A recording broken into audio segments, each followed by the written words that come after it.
I'm Kevin Delaney with the Wall Street Journal's The Big Interview, and this week I'm joined by Reggie Fils-Aime, the president and COO of Nintendo America. He's also the first American to fill that role. Now, Reggie, it's been a big year for Nintendo. You have launched the Nintendo 3DS, and you unveiled the Wii U, the newest generation of the Wii console. Nintendo shares have been down about 35% since the beginning of the year. Why have investors lost confidence in Nintendo amid this all? You know, it's interesting. Our business was on such a run through the launch of DS, the launch of Wii, a fantastic growth cycle. But the key understanding is that our business is cyclical. We drive hardware, we drive an installed base, and then the focus is on software, which is high margin but lower revenue. So if you look at just the top line, from an investor standpoint, there might be some disappointment.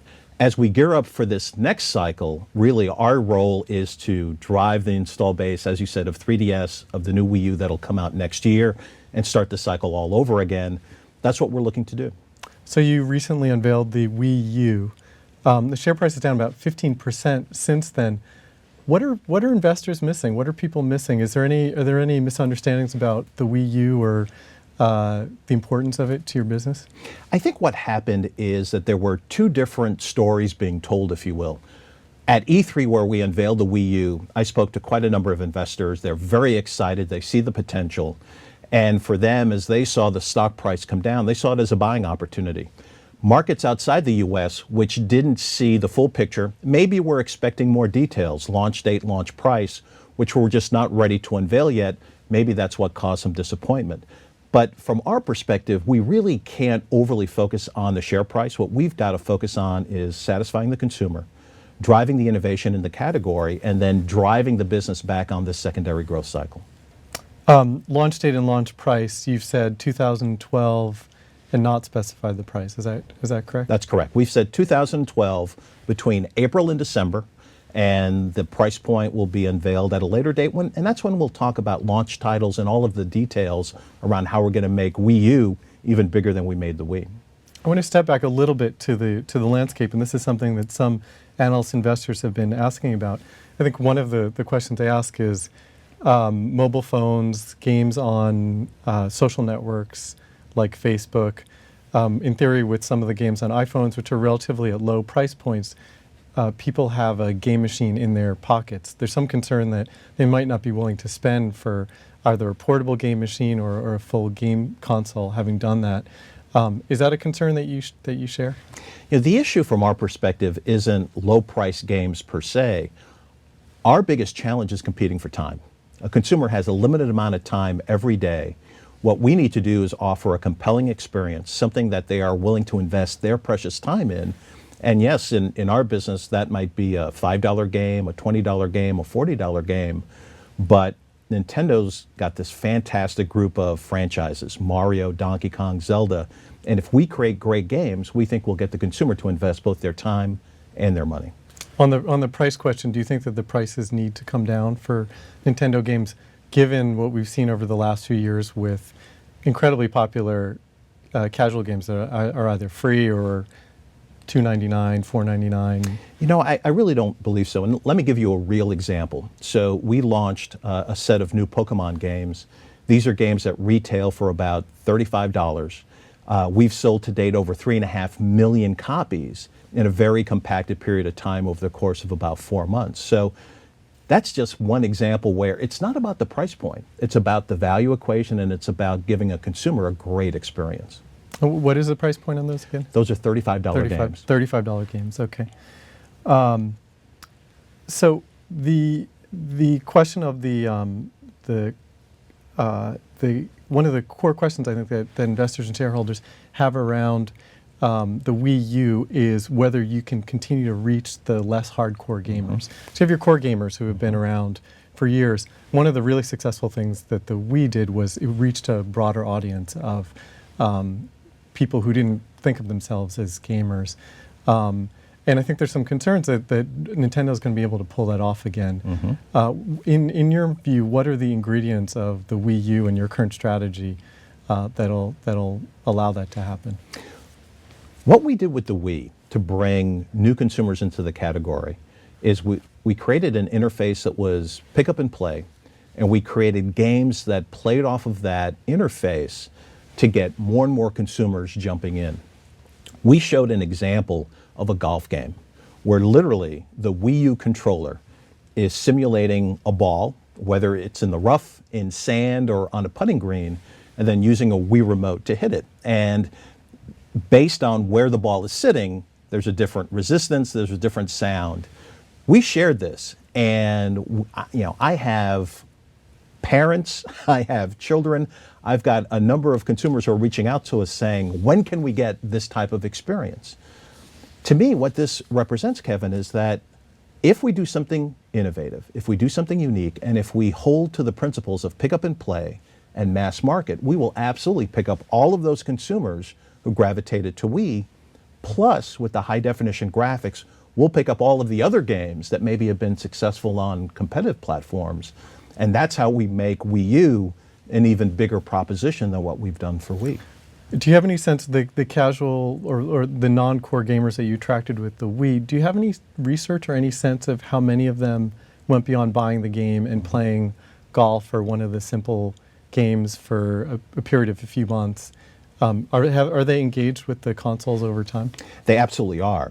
What we've learned is that they may have come in to play Wii Sports, but they've continued to play games like Wii Sports Resort, Wii Fit Plus. We've also seen a migration into some of the more traditional games, Mario Kart, titles like that. We saw this both on our DS business and our Wii business. So we do know that if we can provide an entryway for these consumers, they'll continue on in their gaming experience. So let's talk about the Wii U.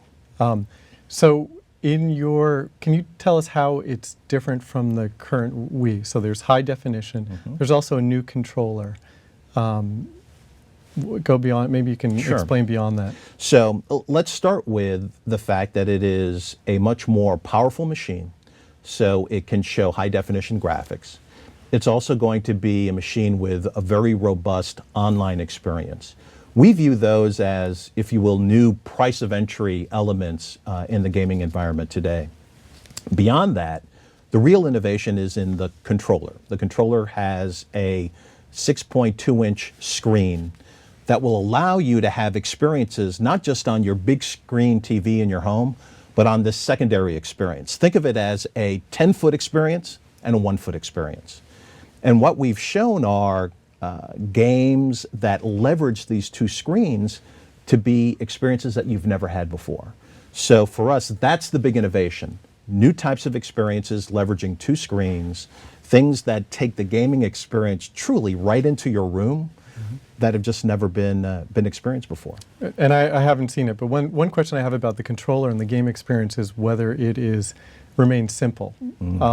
And so I read an essay that you wrote a few years ago about, and you were citing Clayton Christensen, the management guru, about in talking about the success of the Wii. And you cited 3 factors that Clayton Christensen has identified, which is that a product can be smaller, less expensive, and easier to use. One of the concerns I think that people have about the Wii U is that it might be more expensive and it might be harder to use. So maybe we can talk about those two things. In harder to use, is there a level of sophistication required of gamers to go from a simple controller to something that technically at least is much more complicated? You know, in our view, we have not gone over the edge from a complexity standpoint, and that's because all of your Wii remotes, all of your balance boards, those are still going to be compatible with the system. And so we'll still have games that leverage a Wii Remote or a Wii Remote Plus to have a great experience. But we've shown the new controller to roughly 55,000 consumers at our latest E3 convention. And the one thing that I heard consistently was, wow, this is easy to play, it's a great experience. And so I think we're still there from a ease of use, pick up and play standpoint. But I think what will truly drive the penetration of this new system are going to be these unique experiences. These experiences that the consumer hasn't even imagined yet that we'll be bringing to life. The second thing I wanted to talk about here was price. So the Wii started at $250, is that right, originally? correct. And now it's down to $150. Correct. So you, is there a zone, I know you're not talking about specific prices for Wii U, but is there a zone for consumers where the price is, the market is the richest? You know, is it the $150 to $250 zone? Is it, how do you maximize your market? So I'll use real numbers from this current generation with Wii. We sold over 25 million units at a price point over at $200 or above. Never been done before in our industry. Typically, systems might launch at $300 and then very quickly start falling off.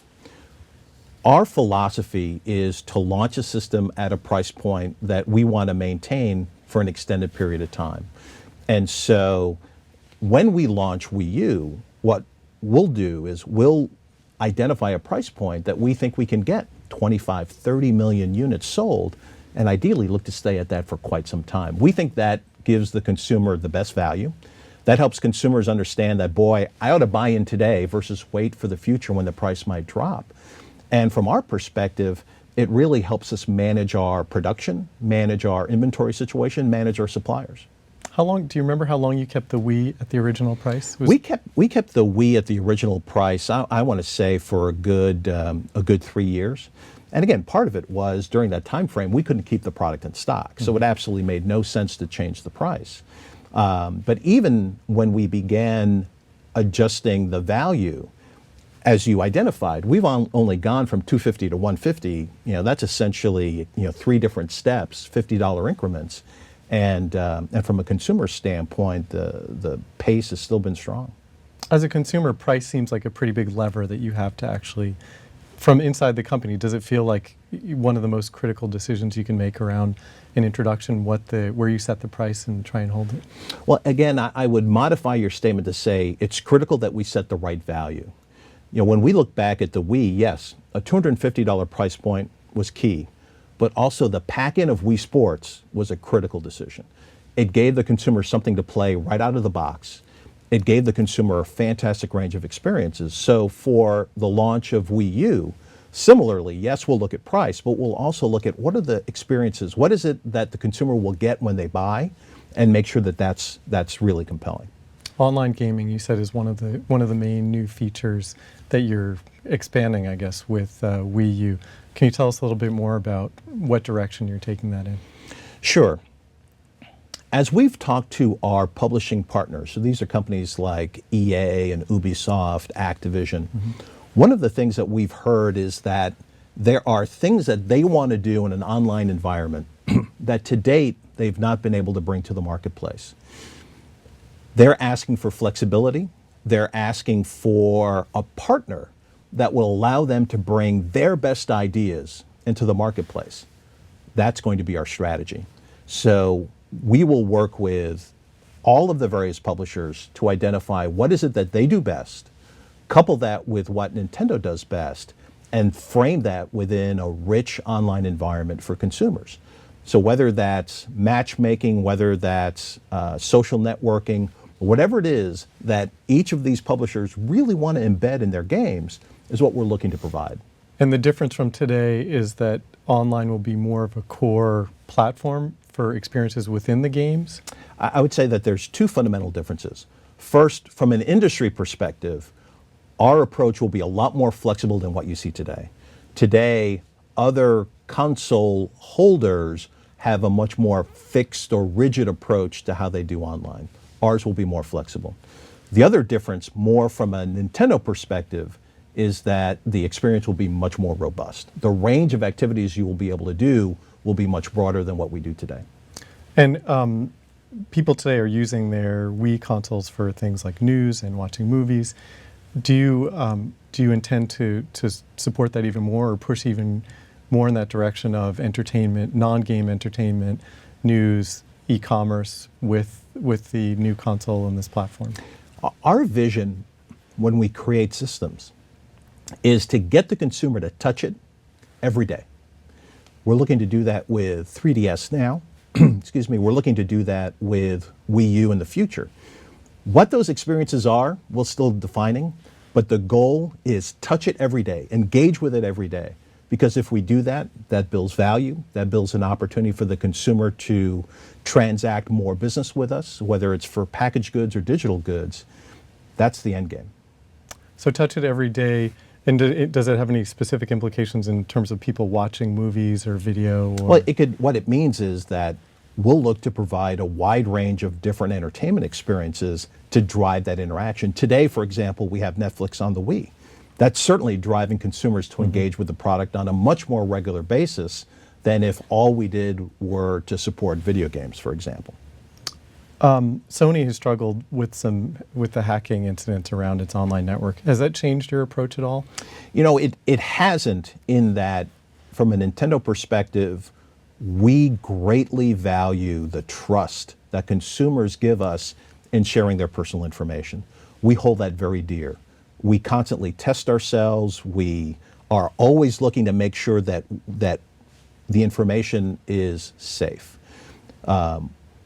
The experience by our competitors really just highlights that we have to be ever vigilant, and we have to be constantly thinking about how do we make our systems as robust as possible from a security standpoint. Does that mean that you're not going to go as far in terms of the features, or no, because of security? Because that can be a trade-off. No, we don't see it as a trade-off. We will continue to push the envelope in terms of features, but what we'll also do is invest heavily in testing ourselves, monitoring ourselves, making sure that our systems are as secure as possible. I want to talk about the 3DS briefly. Sales have fallen below the company's forecast to date, I believe. Part of that is the impact of the earthquake in Japan. What else is going on there? You know, it's interesting. We talk to consumers all the time. Consumers who have bought the 3DS have told us that they are highly satisfied, that they're having great experiences, not only on the packaged games, but on the built-in experiences, things like the Me Plaza, where you exchange Miis with other people. People that have not yet bought the system, but are aware and are interested, told us two things. They told us, we want to see the big franchise games on the system before we'll buy in. And they told us that they want to have the digital experiences in terms of games and other components that they can purchase online. On the games front, we're about to launch one of our biggest franchises, Zelda, on the 3DS. Additionally, at E3, we highlighted 5 more key games that are coming in very short order. 2 Mario games, a game based on the Kid Icarus franchise, a new Luigi's Mansion game. The consumers are excited. What we also did during the week of E3 is we launched our eShop. And to date, we've had over 1 million transactions. The consumers are highly engaged with this. So we believe that we've ticked the box on 2 of the current issues that have really kept us from meeting our own personal objectives. And certainly since E3, one of the things we're seeing is that our 3DS business is on an upswing. So we think we've addressed some of the short-term issues in terms of why the consumers haven't bought into our expectations. And really now it's all about driving that forward now through the holiday. And so you're pretty confident to stay on track with 3DS? I'm very confident that not only are we going to reverse the trends we've seen, but we're going to be back to that level of internal objectives that we've set. You talked about, just stepping back for a second, you talked about how Nintendo's strategies that people use the device or touch their devices every day. Going forward, how do you see a game console fitting with the other consumer electronics in a living room? So people have their cable boxes, they have their DVD players. There's been a discussion, they have their computers. There's been a discussion for a while about whether this all starts consolidating. How do you keep a place in the living room for your device? You know, it keeps coming back to delivering these unique, compelling experiences. That can be on the game side. It could be with other companies that we partner with, for example, what we're doing right now with Netflix on the Wii. And so that's step one, great experiences.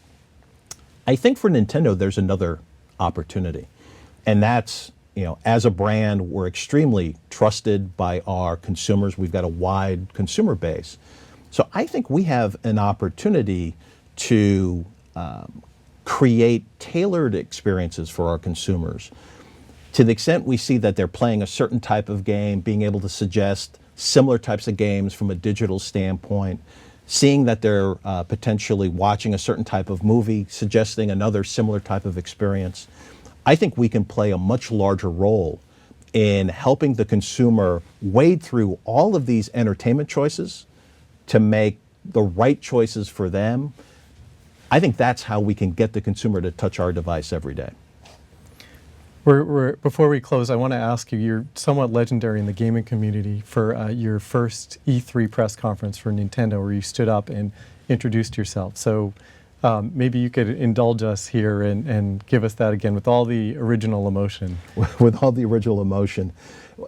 Just a little bit of backstory. Yeah. So this was my very first time in front of this type of audience.